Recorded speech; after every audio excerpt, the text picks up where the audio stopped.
Daily reading of the Harvard Classics, January 3rd, Cicero on Friendship.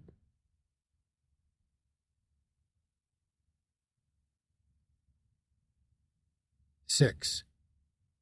Now, friendship may be thus defined: a complete accord on all subjects, human and divine, joined with mutual goodwill and affection. And with the exception of wisdom, I am inclined to think nothing better than this has been given to man by the immortal gods.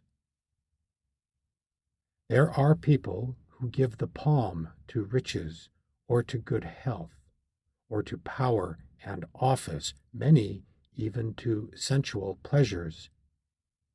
This last is the ideal of brute beasts, and of the others we may say that they are frail and uncertain, and depend less on our own prudence than on the caprice of fortune.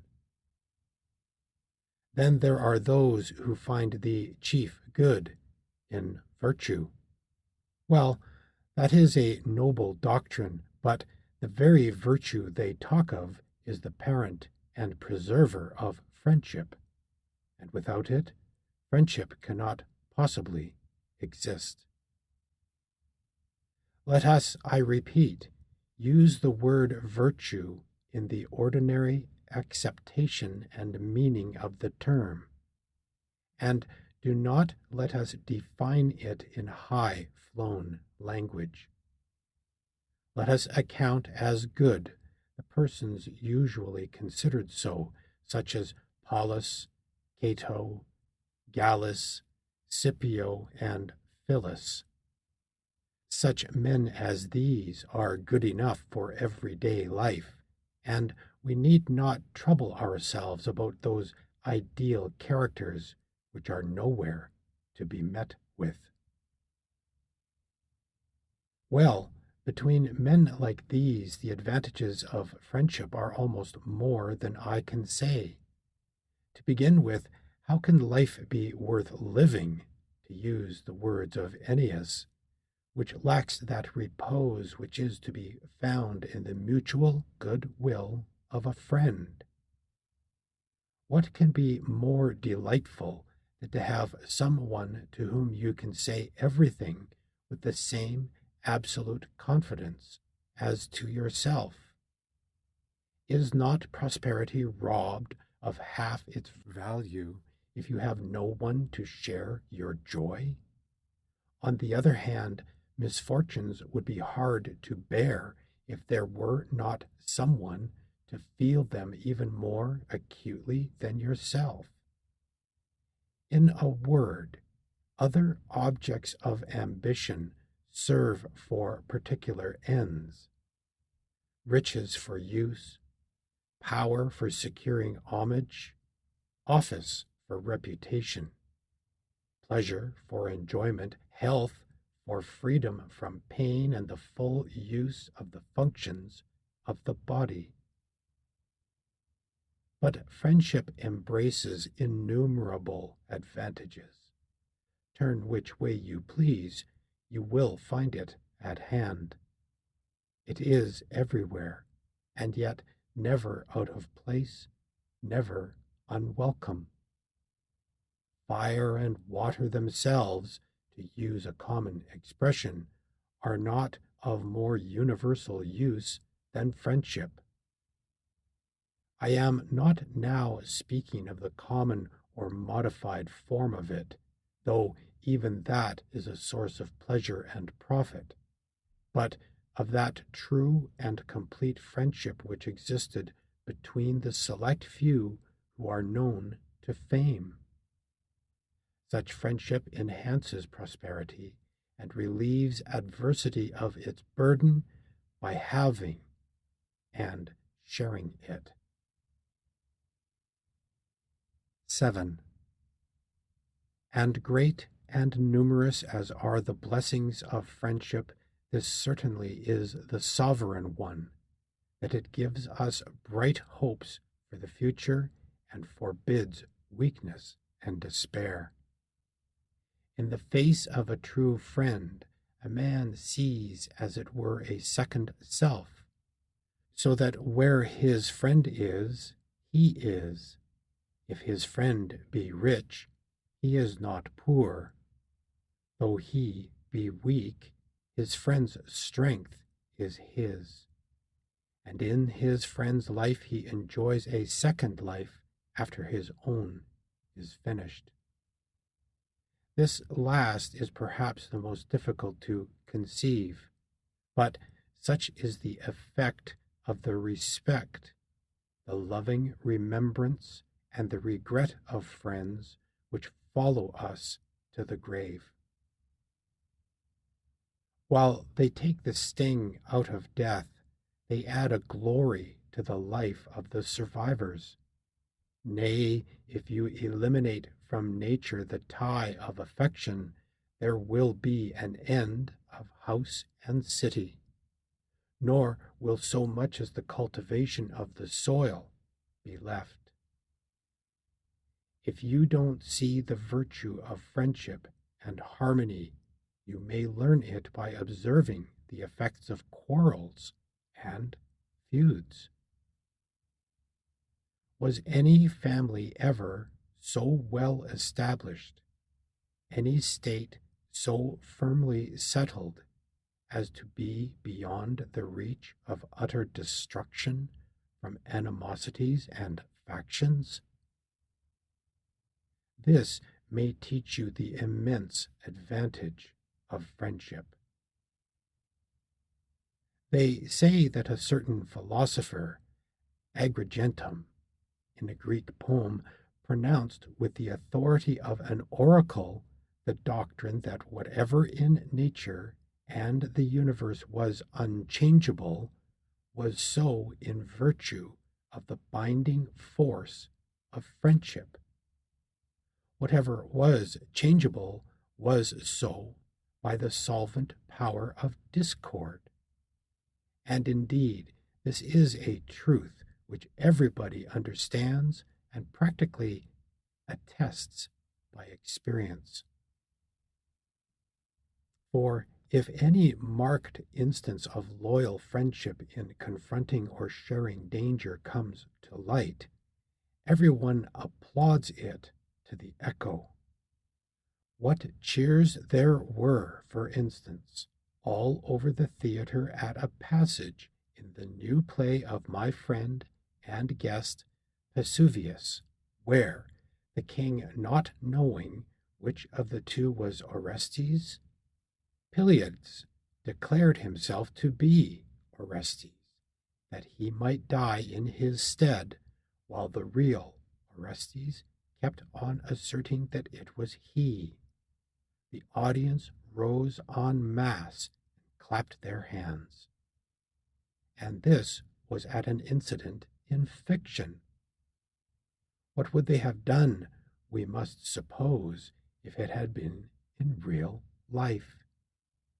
You can easily see what a natural feeling it is when men who would not have had the resolution to act thus themselves shewed how right they thought it in another. I don't think I have any more to say about friendship. If there is any more, and I have no doubt there is much, you must, if you care to do so, consult those who profess to discuss such matters. Fannius, we would rather apply to you, yet I have often consulted such persons and have heard what they had to say with a certain satisfaction. But in your discourse, one somehow feels that there is a different strain. Scovola, you would have said that still more, Fannius, if you had been present the other day in Scipio's pleasure grounds when we had the discussion about the state. How splendidly he stood up for justice against Phillias's elaborate speech. Fannius, it was naturally easy for the justest of men to stand up for justice. Scaevola. Well, then, what about friendship? Who could discourse on it more easily than the man whose chief glory is a friendship maintained with the most absolute fidelity, constancy, and integrity? 8. Laelius. Now you are really using force. It makes no difference what kind of force you use, force it is. For it is neither easy nor right to refuse a wish of my sons-in-law, particularly when the wish is a creditable one in itself. Well, then, it has very often occurred to me, when thinking about friendship, that the chief point to be considered was this: is it weakness and want of means that make friendship desired? I mean, is its object an interchange of good offices, so that each may give that in which he is strong, and receive that in which he is weak? Or is it not rather true that, although this is an advantage naturally belonging to friendship, yet its original cause is quite other, prior in time, more noble in character, and springing more directly from our nature itself? The Latin word for friendship, amicitia, is derived from that for love, amor, and love is certainly the prime mover in contracting mutual affection. For as to material advantages, it often happens that those are obtained even by men who are courted by a mere show of friendship, and treated with respect from interested motives. But friendship by its nature admits of no feigning, no pretense. As far as it goes, it is both genuine and spontaneous. Therefore, I gather that friendship springs from a natural impulse rather than a wish for help, from an inclination of the heart, combined with a certain instinctive feeling of love, rather than from a deliberate calculation of the material advantage it was likely to confer. The strength of this feeling you may notice in certain animals. They show such love to their offspring for a certain period, and are so beloved by them, that they clearly have a share in this natural, instinctive affection.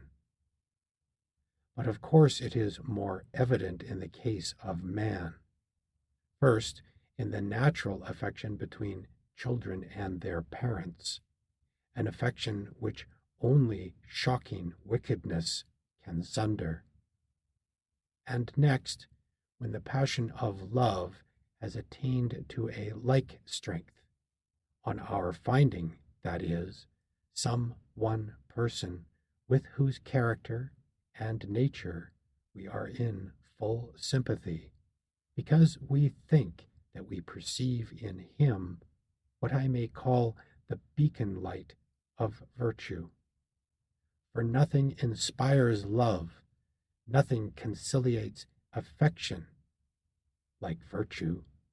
Why, in a certain sense, we may be said to feel affection even for men we have never seen, owing to their honesty and virtue. Who, for instance, fails to dwell on the memory of Gaius Fabricius and Manius Curius with some affection of warmth of feeling, though he has never seen them?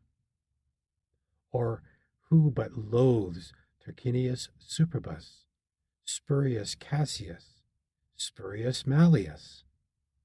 We have fought for empire in Italy with two great generals, Pyrrhus and Hannibal. For the former, owing to his probity, we entertain no great feelings of enmity. The latter, owing to his cruelty, our country has detested and always will detest. 9. Now, if the attraction of probity is so great that we can love it not only in those whom we have never seen, but what is more, actually in an enemy, we need not be surprised if men's affections are roused when they fancy that they have seen virtue and goodness in those with whom a close intimacy is possible. I do not deny that affection is strengthened by the actual receipt of benefits, as well as by the perception of a wish to render service, combined with a closer intercourse. When these are added to the original impulse of the heart, to which I have alluded, a quite surprising warmth of feeling springs up. And if any one thinks that this comes from a sense of weakness, that each may have some one to help him to his particular need, all I can say is that, when he maintains it to be born of want and poverty, he allows to friendship an origin very base and a pedigree, if I may be allowed the expression, far from noble. If this had been the case, a man's inclination to friendship would be exactly in proportion to his low opinion of his own resources. Whereas the truth is quite the other way. For when a man's confidence in himself is greatest, when he is so fortified by virtue and wisdom as to want nothing, and to feel absolutely self-dependent, it is then that he is most conspicuous for seeking out and keeping up friendships. Did Africanus, for example, want anything of me? Not the least in the world, neither did I of him. In my case it was an admiration of his virtue, in his an opinion maybe, which he entertained of my character, that caused our affection. Closer intimacy added to the warmth of our feelings, but though many great material advantages did ensue, they were not the source from which our affection proceeded. For as we are not beneficent and liberal with any view of extorting gratitude, and do not regard an act of kindness as an investment, but follow a natural inclination to liberality, so we look on friendship as worth trying for, not because we are attracted to it by the expectation of ulterior gain, but in the conviction that what it has to give us is, from first to last, included in the feeling itself. Far different is the view of those who, like brute beasts, refer everything to sensual pleasure. And no wonder. Men who have degraded all their powers of thought to an object so mean and contemptible can of course raise their eyes to nothing lofty, to nothing grand and divine. Such persons indeed let us leave out of the present question, and let us accept the doctrine that the sensation of love and the warmth of inclination have their origin in a spontaneous feeling which arises directly the presence of probity is indicated. When once men have conceived the inclination, they of course try to attach themselves to the object of it, and move themselves nearer and nearer to him. Their aim is that they may be on the same footing and the same level in regard to affection, and be more inclined to do a good service than to ask a return, and that there should be this noble rivalry between them. Thus both truths will be established. We shall get the most important material advantages from friendship, and its origin from a natural impulse rather than from a sense of need will be at once more dignified and more in accordance with fact. For if it were true that its material advantages cemented friendship, it would be equally true that any change in them would dissolve it. But nature being incapable of change, it follows that genuine friendships are eternal. So much for the origin of friendship, but perhaps you would not care to hear any more. Fannius, nay, pray go on. Let us have the rest, Laelius. I take on myself to speak for my friend here as his senior. Scaevola. Quite right. Therefore, pray, let us hear. 10. Laelius. Well, then, my good friends, listen to some conversations about friendship which very frequently passed between Scipio and myself. I must begin by telling you, however, that he used to say that the most difficult thing in the world was for a friendship to remain unimpaired to the end of life. So many things might intervene: conflicting interests, differences of opinion in politics, frequent changes in character, owing sometimes to misfortunes, sometimes to advancing years. He used to illustrate these facts from the analogy of boyhood, since the warmest affections between boys are often laid aside with the boyish toga. And even if they did manage to keep them up to adolescence, they were sometimes broken by a rivalry in courtship, or for some other advantage to which their mutual claims were not compatible. Even if the friendship was prolonged beyond that time, yet it frequently received a rude shock should the two happen to be competitors for office.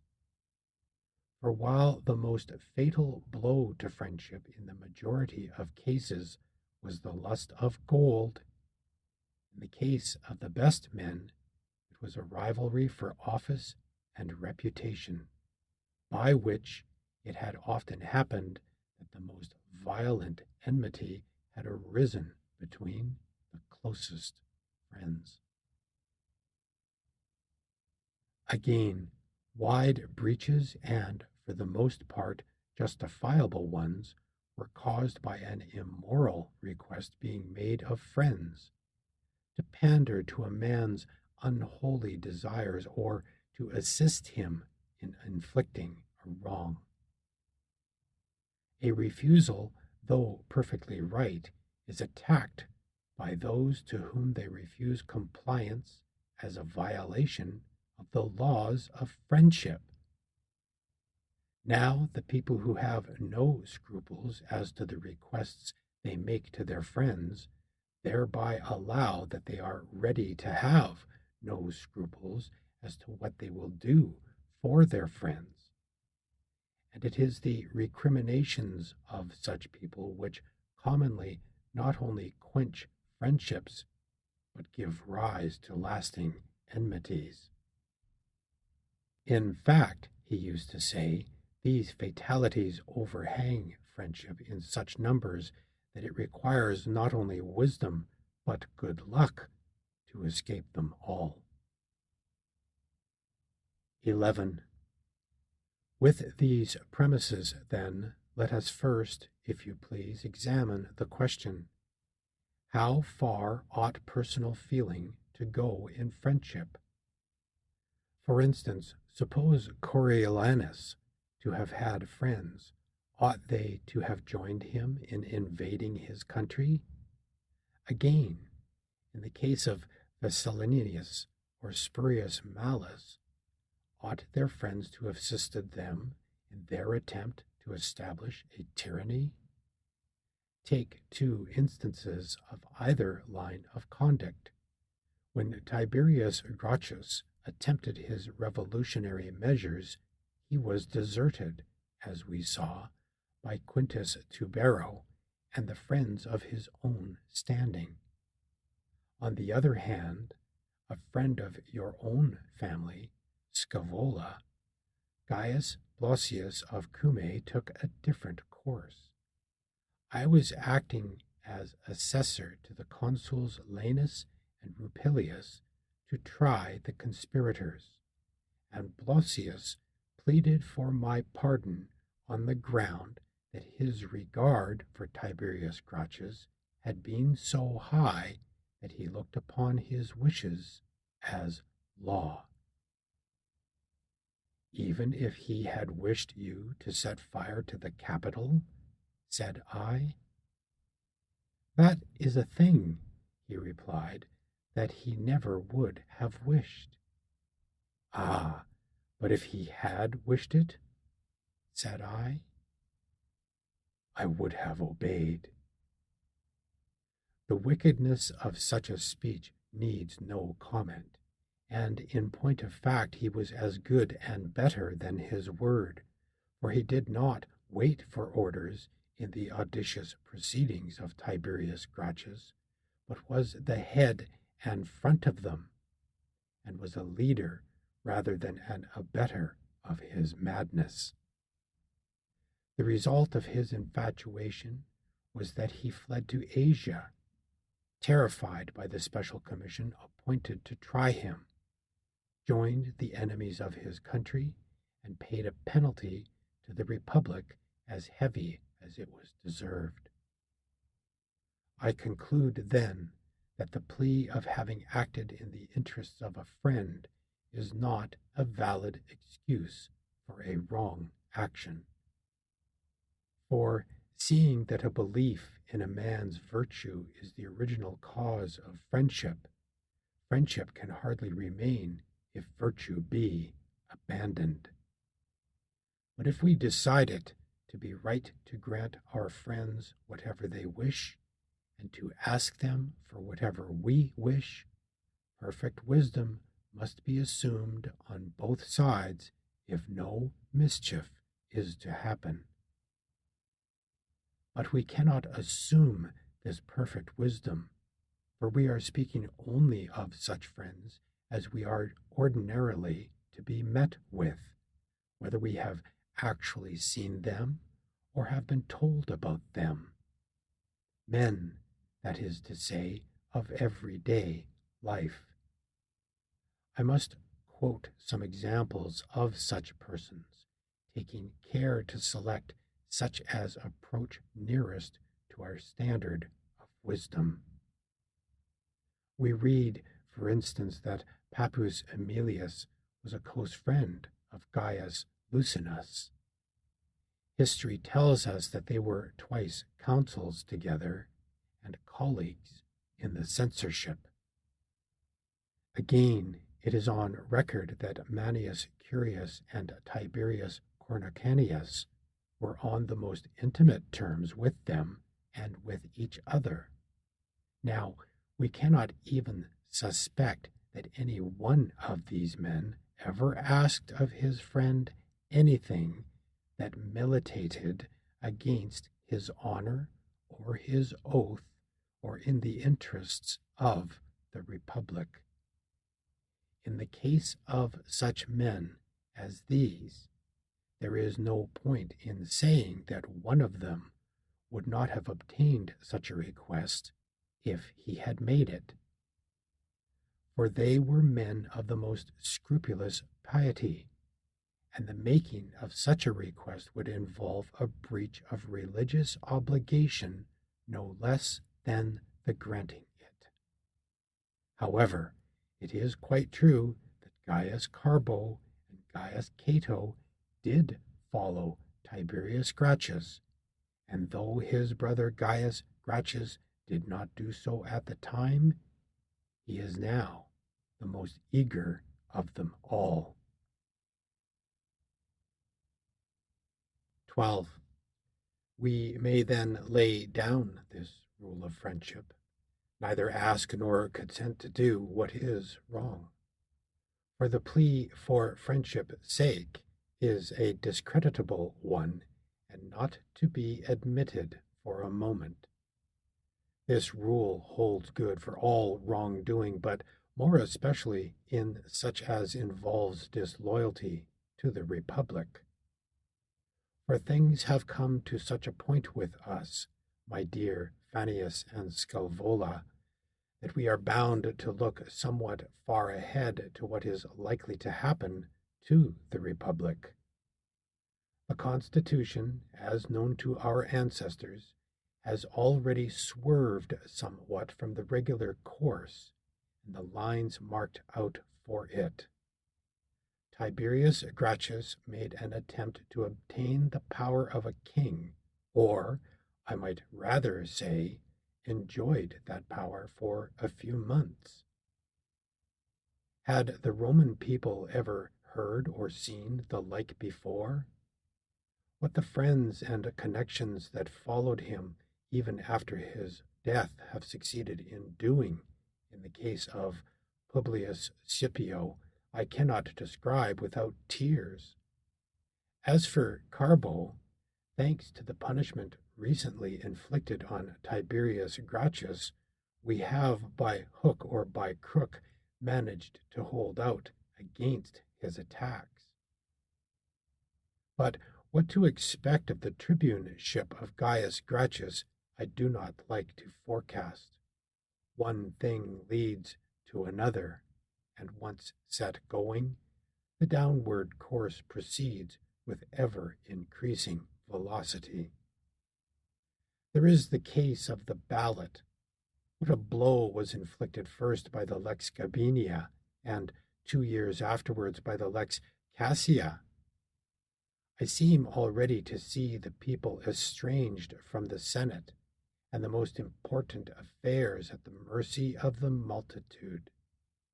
For you may be sure that more people will learn how to set such things in motion than how to stop them. What is the point of these remarks? This: no one ever makes any attempt of this sort without friends to help him. We must therefore impress upon good men that, should they become inevitably involved in friendships with men of this kind, they ought not to consider themselves under any obligation to stand by friends who are disloyal to the Republic. Bad men must have the fear of punishment before their eyes, a punishment not less severe for those who follow than for those who lead others to crime. Who was more famous and powerful in Greece than Themistocles? At the head of the army in the Persian War, he had freed Greece. He owed his exile to personal envy, but he did not submit to the wrong done him by his ungrateful country as he ought to have done. He acted as Coriolanus had acted among us 20 years before, but no one was found to help them in their attacks upon their fatherland. Both of them, accordingly, committed suicide. We conclude, then, not only that no such confederation of evilly disposed men must be allowed to shelter itself under the plea of friendship, but that, on the contrary, it must be visited with the severest punishment, lest the idea should prevail that fidelity to a friend justifies even making war upon one's country. And this is a case which I am inclined to think, considering how things are beginning to go, will sooner or later arise. And I care quite as much what the state of the Constitution will be after my death as what it is now. 13.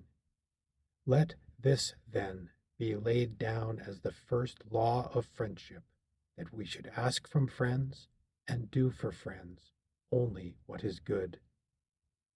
But do not let us wait to be asked either. Let there be ever an eager readiness and an absence of hesitation. Let us have the courage to give advice with candor.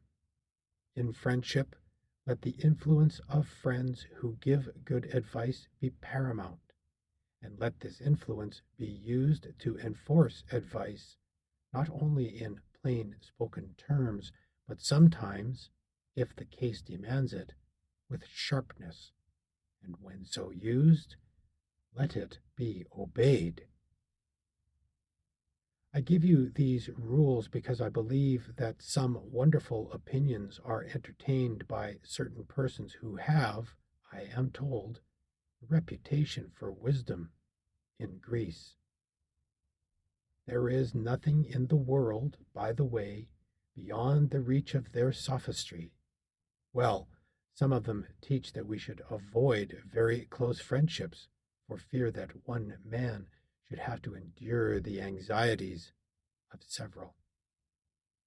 Each man, say they, has enough and to spare on his own hands. It is too bad to be involved in the cares of other people. The wisest course is to hold the reins of friendship as loose as possible. You can then tighten or slacken them at your will. For the first condition of a happy life is freedom from care, which no one's mind can enjoy if it has to travail, so to speak, for others besides itself. Another sect, I am told, gives vent to opinions still less generous. I briefly touched on this subject just now.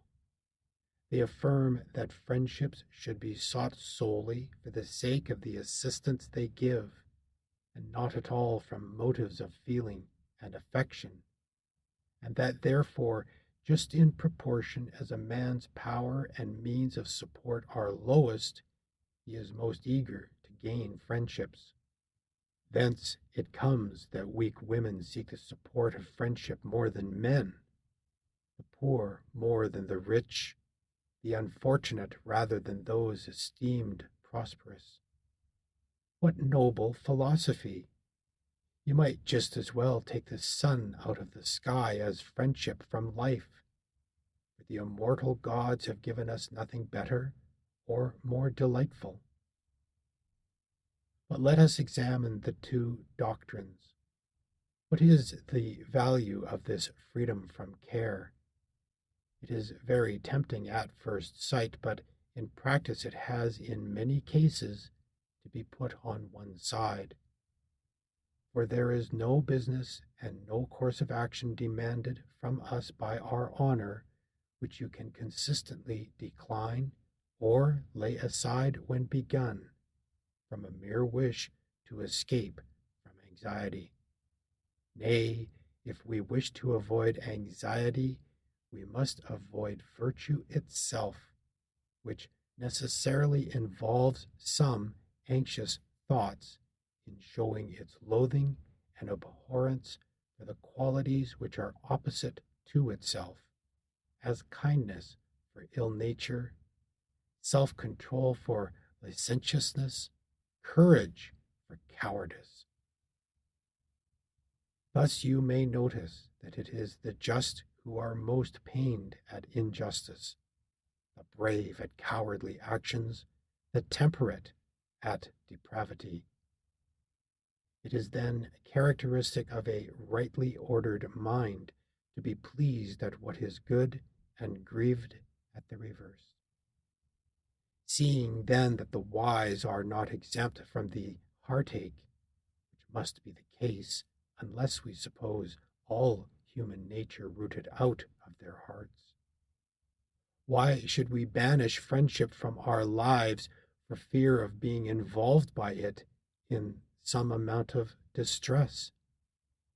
If you take away emotion, what difference remains, I don't say, between a man and a beast, but between a man and a stone, or a log of wood, or anything else of that kind? Neither should we give any weight to the doctrine that virtue is something rigid and unyielding as iron. In point of fact, it is in regard to friendship, as in so many other things, so supple and sensitive that it expands, so to speak, at a friend's good fortune, contracts at his misfortunes. We conclude, then, that mental pain from which we must often encounter on a friend's account is not of sufficient consequence to banish friendship from our life, any more than it is true that the cardinal virtues are to be dispensed with because they involve certain anxieties and distresses.